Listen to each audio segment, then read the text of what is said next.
I'm Nathan Hynek. I'm the Executive Director at New Hope Treatment Centers in Rock Hill, South Carolina, and I've been here since April of 2025. I decided to come to work for New Hope because I saw an opportunity for a leadership position that I could bring in some of my areas of expertise and my background into a role that is doing a lot of good for a lot of folks and a lot of kiddos.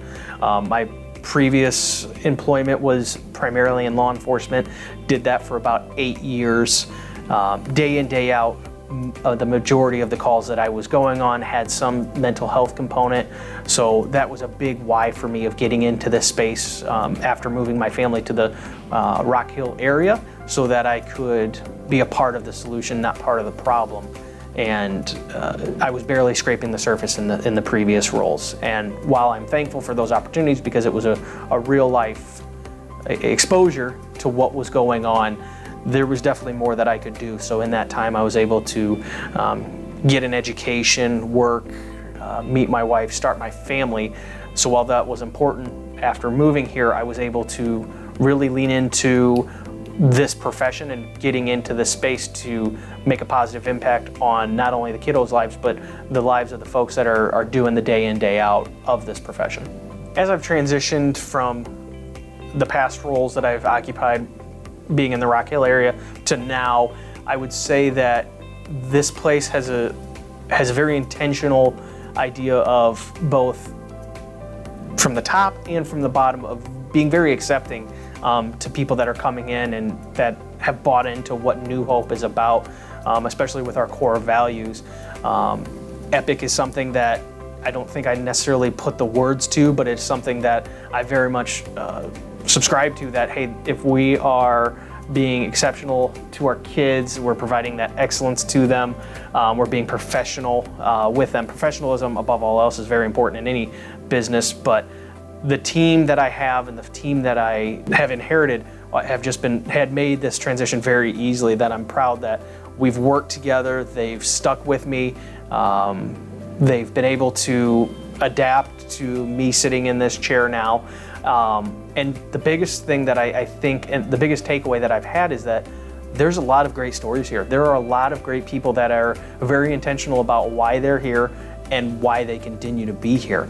There are a lot of other places that folks could get jobs that choose to spend 40 hours of their week, but there is a building full of people that genuinely care, that want to be here to be part of a solution to a societal problem of mental health, that it's just so profound that I'm very thankful that I'm able to sit in this chair, interact with the folks that I interact with, and not only that, but the kiddos too, to maybe hear a little bit of their story and how either they're having a hard day and New Hope is here or not, or whatever needs to be, to make sure that we can make them better when they leave than when they came in. So my first interaction with New Hope would have been an interview with Tabitha and talking with her, and that was for a different role over a year ago.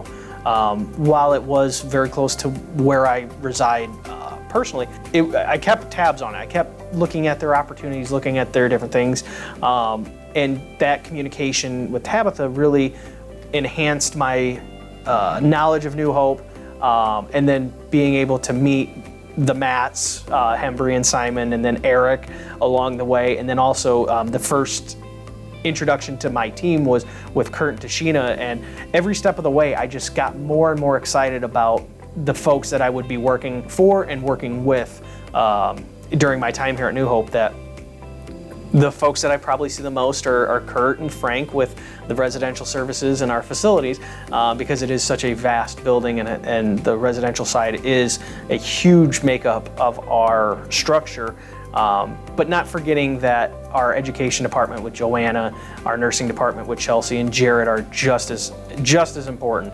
All of the aspects of this organization, including Dolly and Rebecca, everyone plays a key integral role to the success of this place, that how we can get better and we can take ourselves to the next level is just always having that self-reflection, departmental reflection of, hey, we've been doing this, we need to make sure that we're checking in on it and constantly updating. There's nothing that says that, hey, just because we're doing something right today means in 3 months that same right and right direction are always going to stay the same, because our population changes of our kiddos, our population of our workers change. So we always just need to be in a constant state of evaluating what we're doing and thinking very intentionally about how we're putting that out into the world, that we don't have all the answers, and that's okay.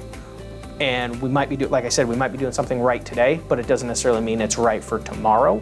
That we need to constantly evolve and make sure that we are always putting our best foot forward so that our kids can put their best foot forward. Moving forward for New Hope, I see just that. That is how we make the impact. It's making sure that every day the value that I can bring is that I show up for my team, and then my team shows up for theirs, and so on and so forth. Because that's the only way we fix this thing. I've got a phrase that I'm sure my team is tired of hearing, is that we can't pizza party our way out of this thing. Not to say that pizza parties and rewarding our staff are not great tools and great pieces of appreciation, but what's going to make the big impact, and with our leadership development and this culture of showing up for not only our kiddos but our employees, is how we make those systemic changes to our culture that are going to last and transcend time. I would say 2 things. First, lean into the challenges. I had a instructor in my police days that his famous phrase was lean into it. Whether it's good, bad, or indifferent, lean into it and learn something from it. That means that we can't necessarily think that all of our wins are what are important, and that perfection is what we need to strive for. What we need to strive for is exceptionalism, because perfection's unattainable. No one's ever going to, across the board, be perfect in every single aspect of what they do. But what they can achieve is exceptionalism. That means that more often than not, you're winning, but you're also learning from your losses. Second, I would say humanize it. We are human services. We are trying to impact humans' lives. So don't allow yourself to fall into the trap of becoming jaded, or this is just a job, or any of those types of things. If you were in this facility, or you had someone you cared about in this facility, how would you want them to be treated? You would want them to be treated in a professional manner of excellence, and that it's individualized and it's just caring and compassionate, that you can provide that.